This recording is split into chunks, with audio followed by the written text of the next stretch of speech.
किती दिवसांचं planning cancel होता होता शेवटी आलं ना बाई श्रावणीच्या यात्रेला. तर नमस्कार मंडळी, मी आहे जागृती. ही आहे आमची फर्स्ट इयर पासूनची फ्रेंड श्रेया. गावाकडच्या गोष्टी जाणून घेण्यासाठी तिला आम्ही घेऊन आलो होतो आमच्या गावाकडे. मग काय, आमच्या तिघींचा झाला ना प्रवास सुरू. बराच वेळ प्रवास केल्यानंतर फक्त पाणी पिण्यासाठी गेलो होतो आम्ही हॉटेलमध्ये. तब्बल 2.5 तासांचा प्रवास करून पोहोचलो आम्ही आमच्या राहू गावात. रानू तर काय वाटच पाहत थांबली होती. आता सगळे तर एका गाडीवर जाऊ शकत नाही, मग श्रावणीच्या आप्पा येऊस्तोपर्यंत थांबलो होतो. मग आप्पा आले ना त्यांच्या नवीन गाडीसोबत. मग काय, आम्ही पण निघालो.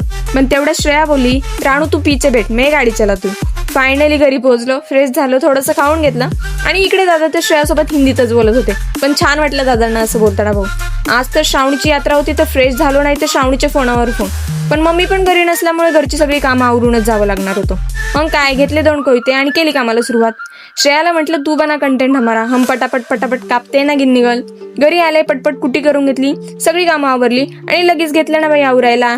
यात्रेला जाण्यासाठी 3 सीटचं लायसन नसताना हम तीनों हो गए गाडी पे सवार आणि हमारी सवारी डायरेक्ट पोहोचली श्रावणीच्या घरी. आणि ही आहे श्रावणीची मम्मी. मग काय, पाहता पाहता श्रेया आणि आप्पांच्या रंगल्या ना चांगल्या गप्पा. आधी पोटोबा आणि मग विठोबा असं म्हणून बसलो ना आम्ही पण पंक्तीला जेवायला. मला तर असं वेगळं काही वाटलंच नाही. आपलंच घर, आपलीच माणसं, आपलीच फॅमिली, आपल्यासारखंच वाटत होतं.